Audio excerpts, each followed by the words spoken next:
សម្រាប់បងប្អូនដែលប្រើប្រាស់កុំព្យូទ័រគួរតែមានពងបាទបឺតបូមទលីនេះមួយហើយមុខងាររបស់វាយើងអាចបូមក៏បានហើយផ្លុំក៏បានហើយអីខ្ញុំស្រឡាញ់គឺផ្លុំហើយវីដេអូនេះគាត់ចង់បង្ហាញបងប្អូនទាំងអស់គ្នាហើយនឹងចង់ផ្ដាំផ្ញើទៅអ្នកដែលលក់ផលិតផលទាំងអស់ផងតាមពិតខ្ញុំគិតថាគាត់ធ្វើដើម្បីប្រម៉ូទផលិតផលគាត់ប៉ុន្តែខ្ញុំសុំថា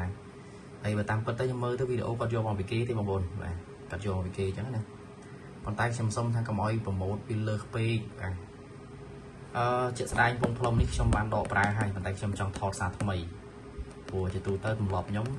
អានបកអត់ចេះបើកថ្មីដូចគេទេច្រើនតែដកមកប្រើហើយដាក់ទៅវិញហើយថតដោយសារយើងចង់ដឹងគុណភាពវាដែរអូខេខ្ញុំគិតថាសម្រាប់កុំព្យូទ័រអីយើងទុកផ្លុំទុកបូមគឺអែមមែនតើជាទៅសមត្ថភាពវាគឺសមរម្យនឹងតម្លៃហីបងប្អូនប៉ុន្តែអីដែលសំខាន់គឺសម្រាប់ការគេធ្វើវីដេអូប្រម៉ូទពីផលិតផលអីចឹងគឺថាវាសាហាវពេកបានន័យថាពងផ្លុំប៉ុណ្ណឹងទៅបូមកណ្ដុង20-30លីត្រតែកណ្ដុងរឹងបូមឡើងកាពៀតអីចឹងណាហើយដូចជាស្ដែងនេះអីគេរបស់ដេញកណ្ដុលដេញកឡាតអូនិយាយពីថាគ្រាន់តែដោតភ្លើងពឹបរត់បញ្ញាយចែកជើងគ្នាតែដល់ពេលទិញមកដាក់ស្ងាត់ឲ្យឈឹងមុខនៅដដែលកឡាតនៅដដែលអត់មានរតនាលីងអញ្ចឹងបានថាពេលខ្លះយើងប្រម៉ូទឲ្យវាសមរម្យទៅនឹងកម្លាំងរបស់វាទៅកុំឲ្យលើសពេកណាអញ្ចឹងសូមផ្ដាំទៅបងប្អូនដែលគាត់លក់ដូរសូមប៉ុណ្ណឹងបាទកុំឲ្យវាលើសពេកហើយសម្រាប់នេះគឺក៏ខ្ញុំឃើញថាវីដេអូវាលើសហើយប៉ុន្តែអូខេខ្ញុំពេញចិត្តសមត្ថភាពរបស់វាប៉ុណ្ណេះគឺសមរម្យហើយព្រោះបើសិនជាខ្យល់ខ្លាំងពេកក៏អត់កើតទេអញ្ចឹងយើងបើកមើលទាំងអស់គ្នាចាំតិចខ្ញុំសេរីកាមេរ៉ាតិចហើយខ្ញុំបើកចែកជូនបងប្អូនទាំងអស់គ្នាមើលតែម្ដងអូខេចាំតិចសិនអត់មានដីកាន់ទូរស័ព្ទហើយកន្លែងខ្ញុំក៏អត់បានរៀបចំស្រួលបួលអូមីក្រូហ្វូនក៏ដាក់នេះអាចលេសូសលេង UPS ហើយយើងខ្លាំងតិចទេហើយកាមេរ៉ាអីយើងមានអស់ហើយប៉ុន្តែអត់មានយើងអត់បានរៀបចំ set up និយាយខ្លីទៅភ្លើងអត់មានទេហើយម្ដងជើងអីសម្រាប់ដាក់ឲ្យស្រួលបួលអត់មានទេតោះចឹងយើងមើលទាំងអស់គ្នាចឹងខ្ញុំបើកប្រើហើយប៉ុន្តែខ្ញុំចង់បង្ហាញហើយគឺចង់ឲ្យបងប្អូនសម្រាប់អ្នកគាត់មានកុំព្យូទ័រជៀសវាងយើងទុកកុំព្យូទ័រយើងយូរពេលដែលបងប្អូនទុកយូរអាហារវាជាប់ដីខ្លាំងគឺយើងផ្លុំអត់ចេញទេអញ្ចឹងយកល្អអាចមួយអាទិត្យផ្លុំម្ដងទៅព្រោះនេះវាបើយើងត្រូវការខ្យល់ខ្លាំងពេកក៏អត់កើតទេអញ្ចឹងខ្យល់ខ្លាំងពេកយើងអាចល្បោចឬក៏អង្គើរ៉ែមគឺអីទៅអាចមានបញ្ហាចានេះខ្យល់ល្មមបាទអញ្ចឹងក្នុងនោះយើងមានពងនេះមួយមានម៉ូទ័របាញ់បាទយើងមានដងវានេះដងcái đònនេះយើងអាចតគ្នាបានតហើយយើងបោះទៅវាបើជុំពងនេះចឹងនេះអែមហើយនេះអាពីរនេះគឺសម្រាប់យើងផ្លុំបងប្អូនណាយើងផ្លុំចឹងពីរនេះផ្លុំណានេះនេះអានេះកំពុងបូមបន្តចឹងណាបូមបន្តចឹងឧទាហរណ៍ថាបងប្អូនចង់ផ្លុំនេះ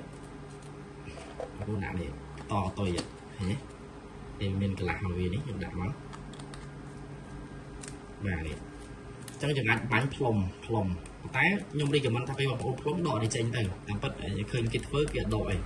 តែខ្ញុំតែធ្វើប្រើខ្លួនឯងខ្ញុំដកនេះខ្យល់ខ្លាំងមែនទែនបាទយើងដកចេញមកបាទនេះចាំមើលបាទនេះយើងដកចេញមកបាទនេះចេះហើយគឺផ្លុំខ្លាំងវាខ្លាំងជាងមុនឆ្ងាយបាទហើយឬយើងចង់ដាក់តូចបាទតូចដាក់នេះមកនេះអូខេហើយនេះយើងអាចបន្តជានេះពីទៀតនេះផ្លុំហើយយើងបោះនេះបោះឲ្យផ្លុំបាទមានគ្រប់សពបាទមានគ្រប់សពនេះហើយសម្រាប់ការបូមបងប្អូនបូមនេះបាទដាក់បូមយើងដាក់ចេញមកនេះចានេះយើងបូមយើងអាចដាក់ចេញមកនេះដាក់ខមកហើយយើងអាចយកអានេះរុះទៅលើ VGA ឬអីតិចតួចចឹងណាបាទយើងអាចរុះហើយយើងបូមធូលីចេញអែមអូខេខ្ញុំគិតថាតម្លៃវាសមរម្យហើយក៏ប៉ុណ្ណឹងគឺអាចទទួលយកបានហើយវាប្រើថ្មអាចបញ្ចូលតាម taxi ចឹងណាបាទប៉ុន្តែសូមកុំឲ្យការធ្វើពាណិជ្ជកម្មទៅលើរបស់របរនឹងឲ្យលើសពេកបាទព្រោះឃើញខ្ញុំថាចឹងពេលខ្លះយើងធ្វើវាលើសពេកតែនេះគឺវាសមរម្យនឹងតម្លៃវាសមនិយាយទៅខ្ញុំពេញចិត្តខ្ញុំពេញចិត្តមែនតើបាទហើយចឹងវាអត់មានទៀតទេមានខ្សែសម្រាប់សាកមួយហើយយើងអាចដោតមួយ power bank ឬដោតមួយស្ងាត់សាកហើយយើងសកលណាបាទ cái thằng lái viên thu thế ôn cho nhưng mà nhân tay phở bán hai chiếc tông mặt tất cả bạn nhầm lại châu bỏ với nhưng thưa ăn bọc của tùng lọp nhóm nhầm phở sần và sần nhầm phở tại miền Pành hai nhưng mà thưa đi còn đây thưa đầm bay còn thay trong ai bông ôn còn ở miền công chỉ tớ đi bông ôn này từ nhà này mới hay một nghe bảo viên cái thả bớt nhưng mà sao dần khai là dần khai cứ plong và plong cả lại các ba đi mới thì nè đã thì mình máu giờ đỏ này cháy nhé và bông ôn đỏ plong man này vì còn thay chó vì tích chừng dựng đỏ bây giờ đỏ vì oxter bukan thì dân đặt bồn nó viên stè là viên stè chẳng cả plong vì bởi cứ thế chính plong bàn và tay còn thay vì ập đôi thì dân đỏ chính plong khẳng chẳng dân plong lời cường cùng ta lời ấy nếu còn bao giờ khi bỏ đấy như em mình chẳng video mình phần nắng ở con chán hay theo chuồn từ đó để lụa bong ở con